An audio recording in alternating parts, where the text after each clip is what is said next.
Hello and welcome. This is Pepin from Pepin Reacts, and here I have my best friend. His name is Meter. How you doing, Meter? I'm here too. Still going strong. Doing great.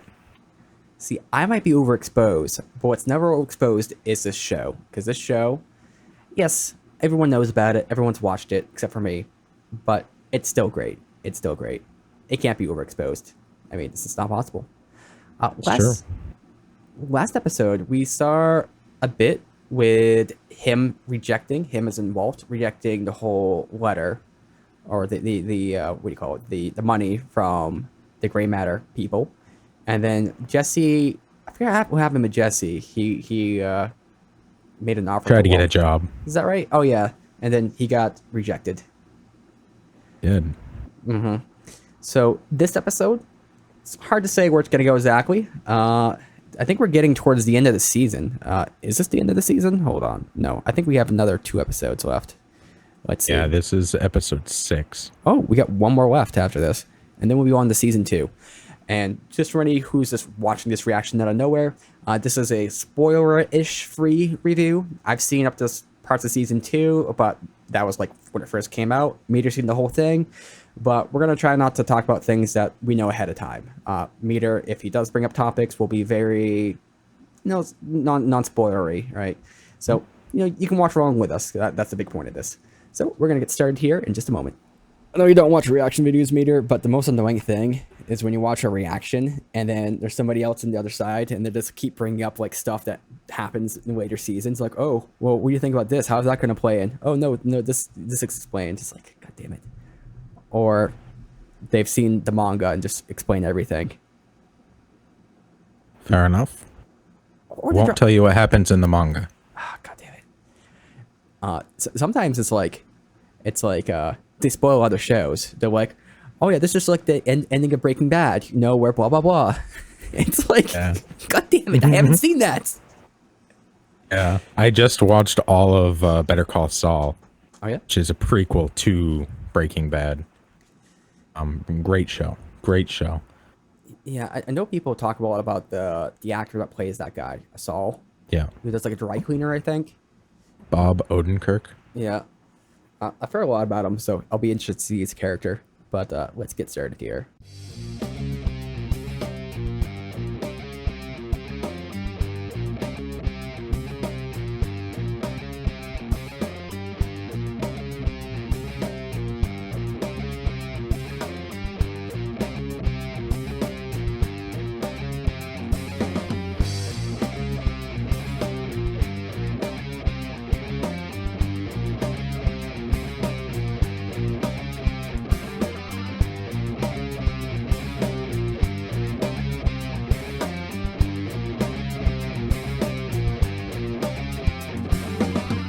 Okay, that was episode six of Breaking Bad. This one, Piano Man. Now, I think this one was. It seems like so much happened in this one. Like, I'm trying to think about all the stuff that happened. I mean, there's a big storyline to it. Like, Walt is trying to. They get back in selling meth, and then they are thinking too small, Walt thinks. So they try to think bigger. And then Jesse gets screwed by one of these contacts, and then Walt gets revenge. And it's also the whole side storyline of him dealing with chemo and this janitor, and then kind of Hank and the family. So that's kind of like the brief overview of the story there. I think there's like a lot more that happened in the episode than there is on paper, if that makes sense.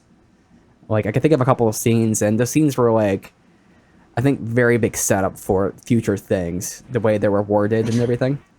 What's your general impression, Meter? Of what? The episode. Yeah, great episode. Really progressed. I think it progressed the story much more than a couple of the previous episodes have, where it was a lot of setup, building motivations, building backstories, and character development. This one was a big push in plot. Right. Yeah. And I guess it's kind of cements Walt in his path, because he can't walk that back.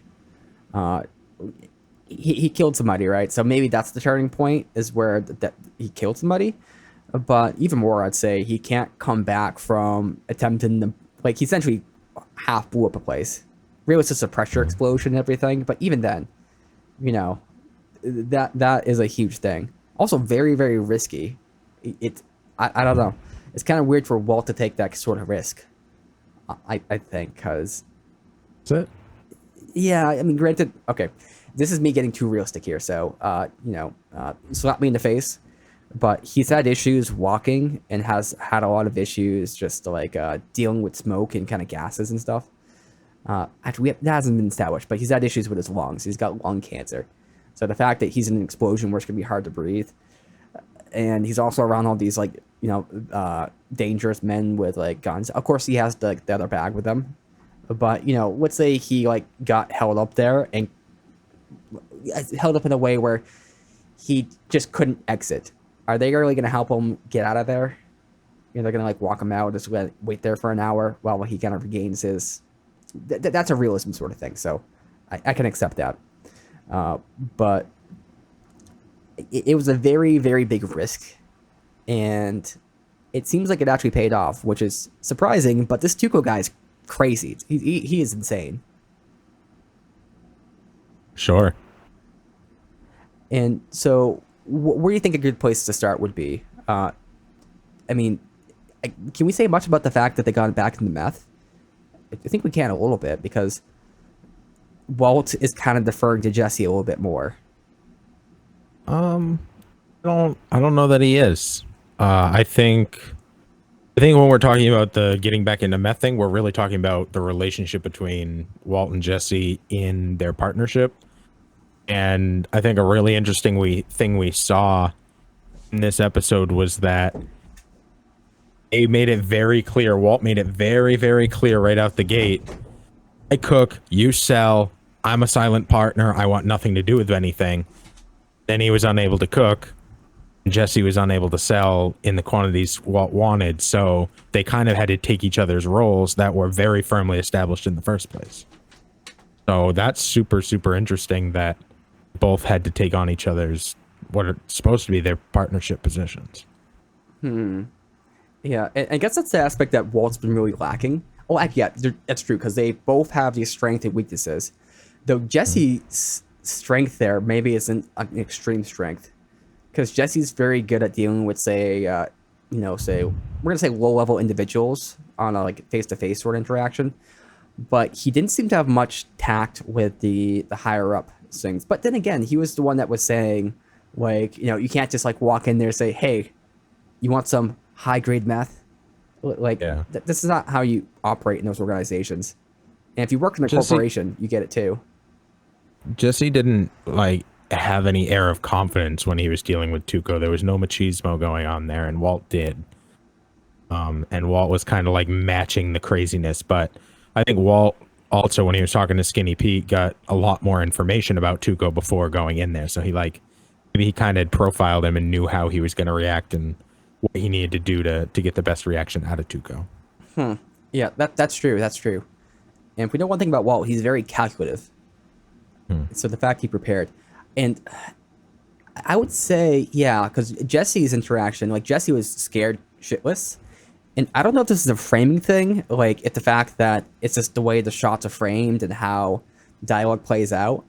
But Tuco seemed like he was dominating Jesse during that whole exchange. And he was trying to dominate Walt, but it didn't seem to me like it was happening as much. Of course, like when he started pulling out full punches, it was there, but he seemed to be a bit more uneasy with Walt, likely because he was having that kind of like that hard sort of like fearless, maybe not even fearless, but yeah, kind of fearless demeanor to himself. I think he fed off of the people that were in his presence and their energy. Walt gave off a very different energy than Jesse did. And Walt came up with his stage name, or his meth name. So we have Captain Cook and we have Heisenberg. And Heisenberg, as far as I'm aware, is a reference to a famous chemist who Werner Heisenberg. Let me think about this real quick, because okay, I'm probably wrong with this, because there's one of two chemists it could be. There's Werner Heisenberg, which I think was like a chemist, and then he gets some stuff with quantum physics. But there's also another guy who he was a German scientist, and he worked a lot on toxic gases.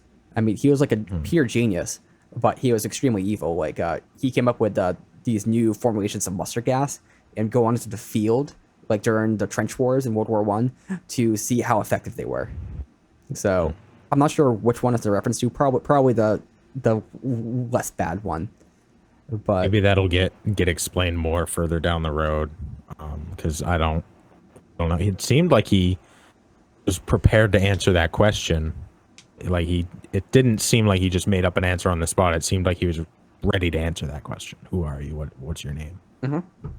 I mean, that's important though. If you're in one of these scenarios, like he would think about that beforehand, because he's not dumb. Kind of like Tuco was saying, "Oh, you brought all this meth in here because I stole it from your friend," and blah blah blah. And it's like, no, that's not what I do. I'm too smart for that shit. This is. He's also lucky that Tuco didn't do what he did with Jesse's meth right out the gate and smash it with the butt of his knife. Could have tried to he could have tried to snort the stuff, and it would have been a completely different situation. Oh yeah. That's true. That's true. Got a little bit lucky there. I guess there's some context for that, because he already knew the quality of the stuff, and it's like, okay, this is the guy that made it. But yeah, that's true. Also, just glad he didn't actually just drop it on the floor or something. A lot of risk in it, but I guess there's that standard of believability, or suspension of disbelief. So they get back into meth, and Walt. So here's my sense of it. Walt was trying to get Jesse to finish up the batch, not because he trusted Jesse, but because he didn't have another choice. He was just too brought down by the chemo. I think that, like, imagine if it had been Skinny Pete out there, or that guy that Jesse had cooked with last time. I think Walt would have ever said, "You finish it." True. He said it to Jesse because he trusts Jesse. And at one point, as Jesse was still faltering over it, he said, "You can do this." And that was like both a permission thing and like encouragement that Jesse doesn't really get from Walt, who he sees as a mentor. So really, really, really interesting in that regard. That does make me think, because I don't think we've seen Walt ever call. Okay, maybe he has, but I don't remember Walt really calling Jesse stupid, or if he has, it's been like in a superfluous way. But I think that is Walt's perception of Jesse. It's not that he's stupid or an idiot. It's just that he has unapplied potential. He does not put himself to things, and was Walt's criticism on his report card or paper from back in the day. And that's what he was brought up here. So yeah, I guess he sees potential in Jesse. He just wants it to get acted on, or needs to follow through with it. And so they cook a batch. Jesse goes out and so can you clarify this for me? Did he sell an ounce, and the other 15th, 16th get sold, or did he smoke it all with other people? Neither. He didn't sell an ounce. He sold $2,500 worth. Only sold a small amount compared to an ounce, but when you're dealing in tenths, like that's a large amount to sell. That was a large number of transactions of a very small amount. I see. So that's why when Tuco was like, "You're short," that's the amount he was short by, was what he had already sold. Okay. And it was enough quality that even being short that amount was fine. Okay. Well, I mean, it wasn't. He stole it, but... Oh, yeah, that's a good point.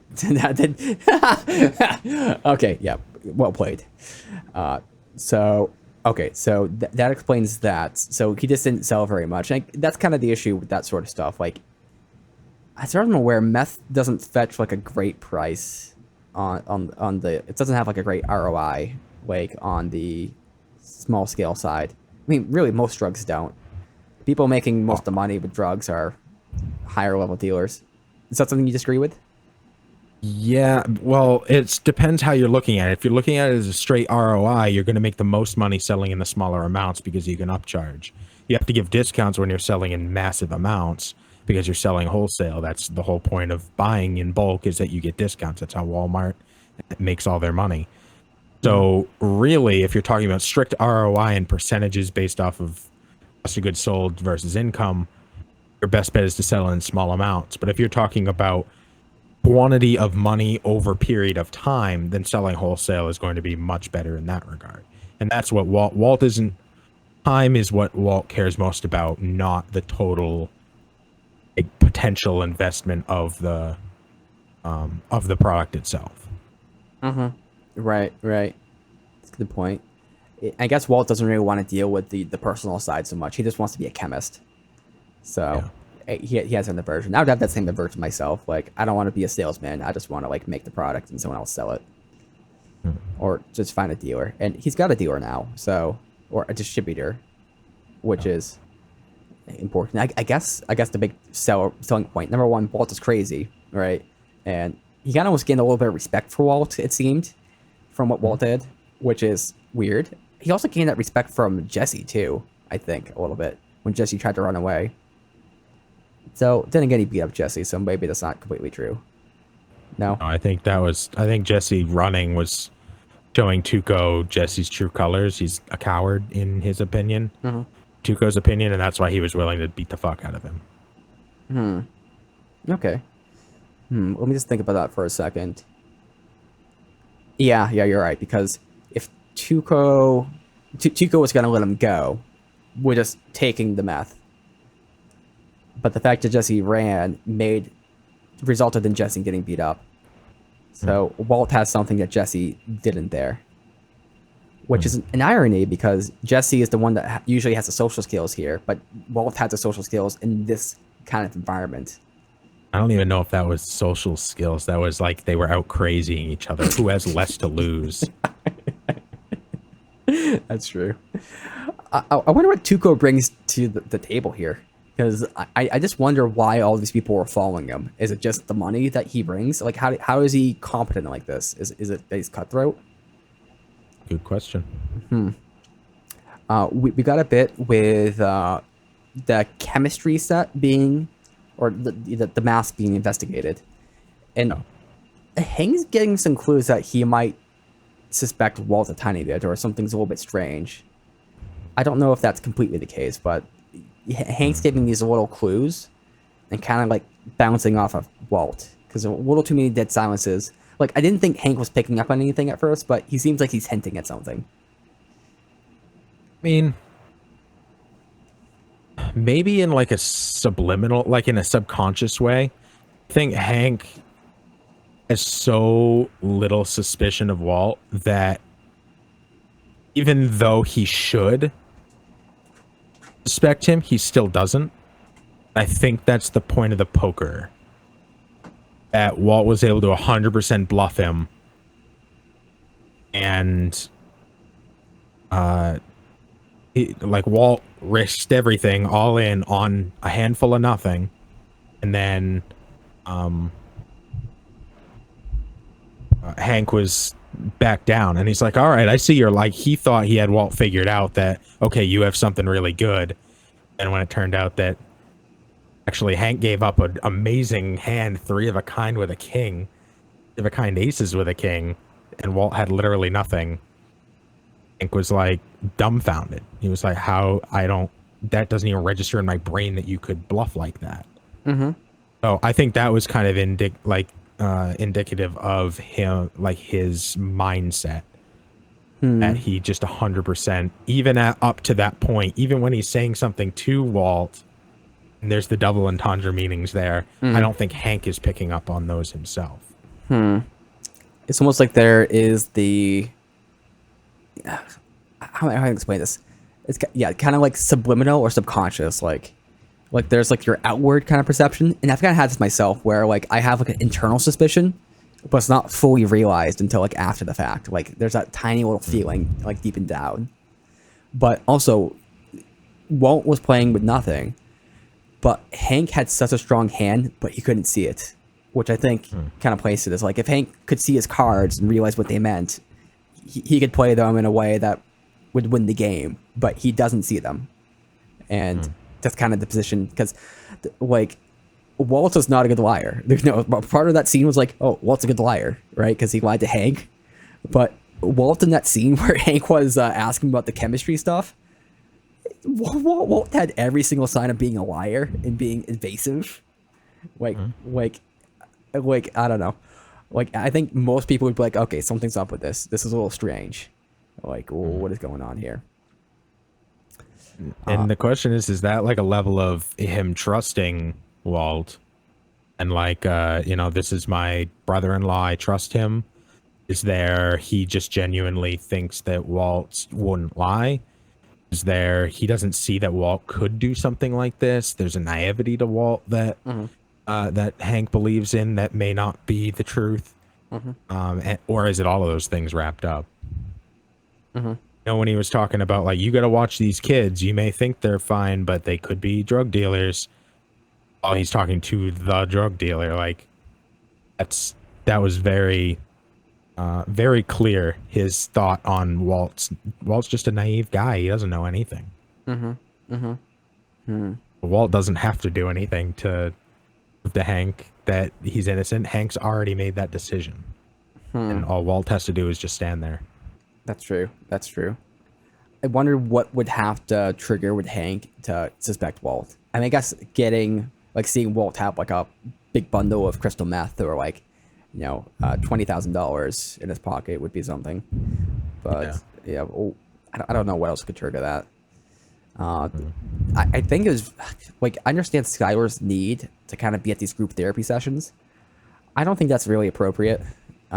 This is me projecting again, but if Skylar wants to go to that sort of thing, it's fine, but Walt obviously doesn't want to be there. And I don't think it's right to confront your dirty laundry in front of all those people when you know that Walt is not comfortable with that. Like, it's putting him into a super awkward situation. You gotta take everybody's needs into account, not just Walt's. I want to disagree with you. I don't know if I have a good argument, though. I mean, I don't either. I think Walt is there to support his wife and kid, who clearly get benefit from being there, and I think that's okay.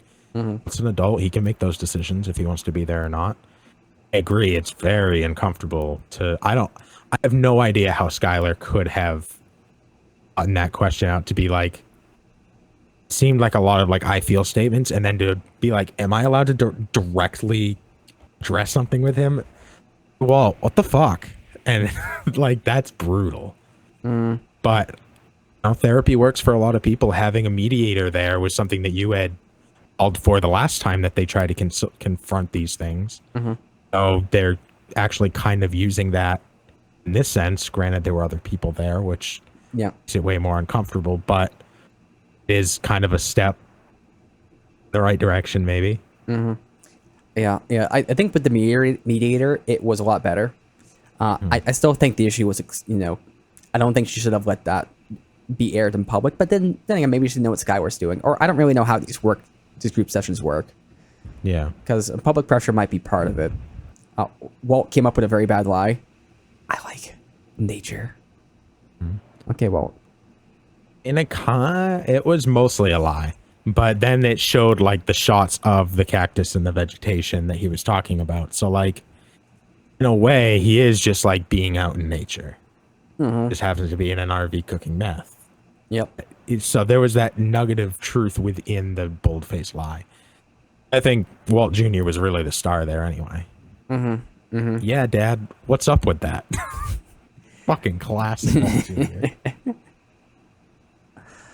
Let's see. I'm trying to think of any other like plot lines that were touched upon. I think there's like a lot of small things. I definitely would not want to deal with meth if that's the clientele I would be with. Like, not judging hardcore, but it just seems very, obvious, very rough. Like, if I was to deal drugs like that, I would want like a very professional clientele. I think it's because my natural position is very polite, and I have a harder time dealing with lack of politeness or that sort of stuff. Like if you have to get pat down, that's fine. But if the person patting you down has a smile on their face, makes me feel a lot better. But that's just me being a pussy right there. Yeah, that's what it sounds like. I think there are two more really, really key things that happen in the episode. One is Hugo, and the other is Walt's cancer treatment and how that has physically manifested. So both of those kind of are tied a little bit together. So Walt's cancer treatment is really affecting him. Like he's pissing out oranges, and he is having quite the time in the toilet. That poor toilet. And It's a vomiting. yeah, I like that they include that because this is a very, I gotta know how accurate it is, of course, but I assume it's relatively accurate to how cancer actually is. And, you know, I think it's important to kind of show those aspects because a lot of times in TV and media, it's like someone gets cancer or they get some sort of diagnosis, but it has no actual impact on the character besides like, oh yeah, it sucks. But here you actually feel the impact and how much it actually sucks. And I just think, you know, I really don't want cancer. That would be terrible. The weight loss and then him having to shave his head. But usually when somebody gets to the point of shaving their head, that's like a kind of maintain some control over something you don't have control over. Well, if I'm going to lose my hair, I'm gonna lose it all right now on my terms, not on cancer's terms. If you're at that point with Walt, would you shave your head? I'll shave my head right now. Yeah, for sure. I mean, it was patchy and gross. Like he needed to shave his head. And Yeah, I would as well. I think it only makes sense at that point. I wouldn't be happy about it, but I'd be happier with shaved head than like, yeah, patchiness, because that would just start bugging me, especially if you pull it and starts coming out. That would just be, ooh, actually, that's probably how they did that. They probably had it like, they probably like shaved part of it off and kind of stuck it back on, and that's how they got that effect. They were talking about, you know, Walt had that whole lesson about small subtle changes, which I think is what we've seen all along so far, is these small subtle changes. This time, this episode was about those big explosive changes, and him shaving his head, that's a big explosive change. Like he's slowly been losing weight. They show that like in really subtle ways, showing him from the back in a way that they haven't before. But then when he shaves his head, very drastic. So I think that's super interesting. And as he's losing these bits of himself in a very physical manner, losing weight, losing his hair, is transforming. Is he losing old Walt? Just becoming this, whatever this new part of Walt is, or maybe this part of Walt is all that's remaining, or something to that effect. Yeah, I think it's a big question there because my hypothesis has been that this is more of the original Walt that we're seeing, like the Walt that we saw in the flashback, maybe with less wonder in his face. But at the same time, it's a little weird with the scene where he saw Jesse in the hospital, because obviously, you know, the secondary emotion that happened after was grief, right? Because and you could tell that a lot of his motivation for going after these that supplier, the supplier was revenge. Like he wanted revenge right there. But his initial kind of looking at Jesse seemed to me like more like scientific intrigue. He's kind of just like exploring. It's like, what is this? Of course, a little bit of grief there, but I think the grief emotion kind of came in later, and he was just more just amused. I'm wondering if it was amusement or if he was thinking about what this means for him before thinking about like how shitty it is for Jesse. And I think one of the big things he was probably thinking about is, okay, so that means we didn't get any money. That might have been a part of, I think that's the very, at least right now, very Walt to look at things. It's how does this affect me? And then thinking about the repercussions and what it means for other people. That is a bit of an ironic twist to Walt's character. I mean, not terribly. Walt is doing all this for his family, but the people who he's neglecting the most are his family. Of course, Jesse's not part of his family, but here he had some sort of connection to him. And I could imagine if like someone did anything against Walt's family, what would like kill that person? Like at this point, at the very least, I think maybe 2 episodes ago he wouldn't have, but he seems to have actually like come to some sort of, I don't gonna say closure, but acceptance maybe, because trying to blow up like a whole meth gang like that, like I don't know, you're kind of accepting certain risks of killing people right there. So I think that option is now on the table, and it's more likely to be taken, you know, as a result. Not that he would want to do it, but you know, It's we saw more of Walt's action or inaction causing grief for other people than himself. Like the not wanting to be a part of the selling, pushing Jesse to sell large quantities with a risky, you know, distributor buyer, and Jesse pays the price for it. Not saying anything about the stuff that's stolen from the chemistry lab, and Hugo pays the price for it. Everybody else is paying the price for Walt's action or sometimes inaction. ooh, yeah, that's a through line through that whole plot. Yeah, that's completely right. Almost like he's a cancer. Becoming more cancer than man. So the whole plot line with Hugo, I keep saying Hugo. Hugo? I think it's Hugo. Hugo. Okay. Because I know there's like the Spanish pronunciation, which the H wouldn't be. Or is that gente? No, gente. So that's like pronounced hentai. Oh yeah, hentai. My favorite afternoon snack. So Hugo was a great guy. He and also one thing I'll note with Hugo is that Walt Jr. would use his full name or his last name, like give him a sign of respect, where no one else really did that. I mean, Skyler didn't have Everyone else was adults. I think that's kind of the big difference. Like the kids would call him Mr. Whatever, and adults would call him by his first name. Oh, I see. So the level of respect is more of power differential or age differential. Yeah, I think it's just like that's fairly normal in our society. Just like, you know, Walt doesn't call the principal, you know, Mrs. Whatever. He calls her by her first name, Carmen, I think.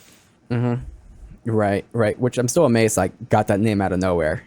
Yeah. I don't know if that's like me remembering it from 10 years ago or whatever it was, or if it's just, I think it's pure luck. They were immediately like, oh, hi, Carmen, like instantly. And I'm like, what? Is that her name? No, have they even said her name? I did not expect that. I was, if it is a memory thing, that's amazing. If it's not a memory thing, that's amazing too. Either a possibility. The least amazing case is that I watched the episode, you know, yesterday, and I just remember it from that. But that's not the case, because I don't have time for that. Yeah. Why would I do that anyway? That'd just spoil the reaction. But, so Hugo was a great guy, and he was not judgmental. He helped out. He didn't do it in any sort of demeaning way. Now, I still think Walt felt humiliated. Do you get the sense that Walt felt humiliated by that? Yeah. Okay. It's interesting because he is accepting help from people, from specific people. He asked for help from Jesse. Jesse offered it, and his gut instinct was to say no. He's like, no, I can do it. And then he thought about it for like a second. He's like, no, you do it, Jesse. That's fine. And he accepts it from Hugo. And those are really two of the only people we've ever seen him accept any help. Actually, he did say that, and Skyler was saying, you know, the doctor's trying to get him to take time off, and Walt's like, actually, I am going to take some time off. So he is accepting help as he gets weaker and weaker in a physical sense.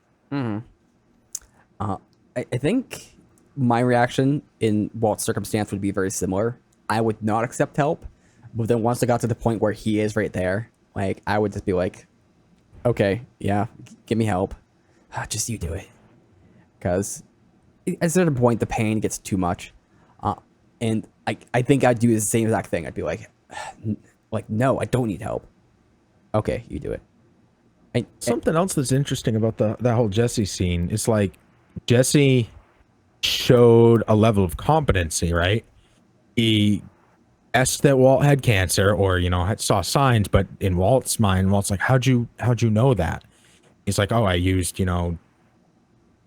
the resources available to me. I used deductive reasoning. Then when he's like, what stage are you in? And he's like 4A or whatever. And Jesse knew what that meant. That, I think, garnered some confidence in Walt that, like, okay, when things matter to Jesse, he's retains and he's able to, like, take information and use it. And that he gave Jesse the benefit of the doubt in being able to recreate the product or finish out the product. But I think without that exchange first, Walt would have had a harder time trusting Jesse to finish out the batch. I think you're right about that. I think you're right. One thing to add is there's a point you made in the previous episode where you said that a lot of times people will say no to something only to say yes later to give a sense of control. I think that's part what's happening there too. Like, he said no, although he knew he couldn't do it right there. Maybe he thought about it a little bit more and the result kind of emerged. But I think he knew he couldn't do it at that moment and was just trying to maintain that sense of control. And I think that might have been a point you made, but go on. Hugo, he couldn't really deny the sense of control, or he didn't really he couldn't deny Hugo, but Hugo was just such a champ about it. Like, I expected to be something bad with Hugo, but no, there wasn't. Like, he did it in the least abrasive, most understanding way that I think would be applicable to Walt's personality. And then, at the very least, Walt does feel like a burden still, but I think he would feel more of a burden if he left that mess in the bathroom than, having Hugo clean it up.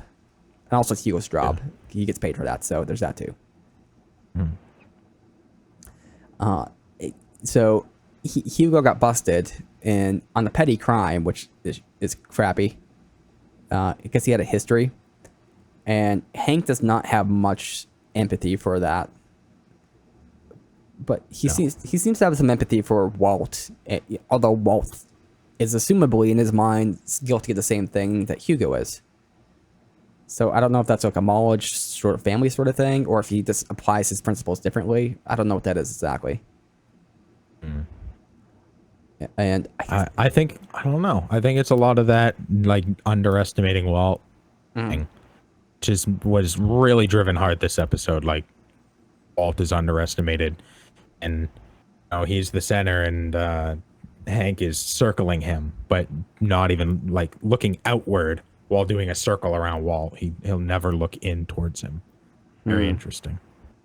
I think one last point I'll make, and see if you have anything to close out. That point would be that I just thought of this. So there's a parallel between Walt and Marie. Marie. So Marie was doing some shady crap with this, shoplifting and everything. We don't know if that's going to extend further on. I assume it's more. I assume it's more of a character thing. Like, I assume it extends more than we saw there. Like, it's not just a one-off sort of event. It would be kind of a weird one-off, but so that is happening under Hank's nose, and as far as we're aware, Hank has no knowledge of that, or I don't think we can assume that Hank has any idea that he suspects her of shoplifting and doing that sort of stuff. Same is true of Walt. So I think that's kind of interesting because the same blind spot that Hank has towards Walt, he likely has of his wife as well. So I think there's a bit of a difference there, though, because how would he know about his wife shoplifting any more than anybody in the world would know about that? Like, you don't just walk down the street and you're like, that person probably shoplifts. Like, but I think with Walt specifically, like, that's Hank's job, and that's what everybody says Hank is really good at, is like finding people who are making drugs. And like, he has a whole case open specifically about this. Yet isn't able to see what's very clear right in front of his face. He hasn't actually been that great at his job so far. He's done some interesting stuff where he's like been able to find drugs, but it seems like he's not that great at. Okay, maybe this is unfair because we're dealing with Walt right now, all right? So we haven't seen him in other cases, but I don't know if he's that great with other cases, or maybe other cases are more obvious. I think because of his rank, you have to assume that he has. He like heads that division or whatever. So Okay. So maybe it's more what we're saying than that it's just a blind spot he has. yeah, I think Walt's making him look silly, but he has no reason to suspect Walt. Yeah. He knows of, but there's also some blind spot's a good way to put that. Yeah. I suppose it's realistic too, because I saw this this little like documentary on YouTube, and this lady who was on the police force. Essentially, someone got killed, and this lady was on the police force. She was a detective herself, though not like a murder detective. She was brought up as a possible like suspect, and the police force dismissed her completely just because she's one of her own. She wouldn't be doing it. And 10 years later, after some DNA evidence got like found out, they another team was like, okay, let's take a look at this, and then they got her eventually. But I think that can be seen. It isn't even like they're one of her own, like detective wise, but family wise, like it's hard to kind of apply that same lens to the internal. Yeah. Yeah. Any other thoughts to wrap up here, Meter? No, I think that covers most of the motifs, and I think Walt is becoming more cancer than man. We'll see if that continues, or maybe he's going to become a dog eventually. Because Good chance. it'd be interesting. I don't think we've seen we saw our dog in episode 2. We saw our dog in episode 2. No, episode 1. Yeah, it was Domingo's dog. It was a very cool dog.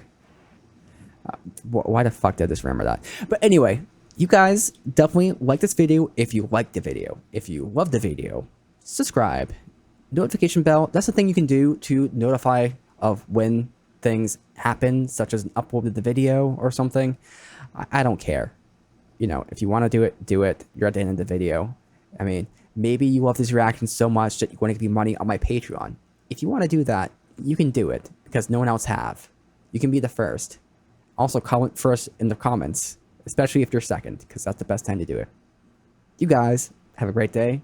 I react, you react, Pepin reacts, and this is a reaction to Breaking Bad. Peace.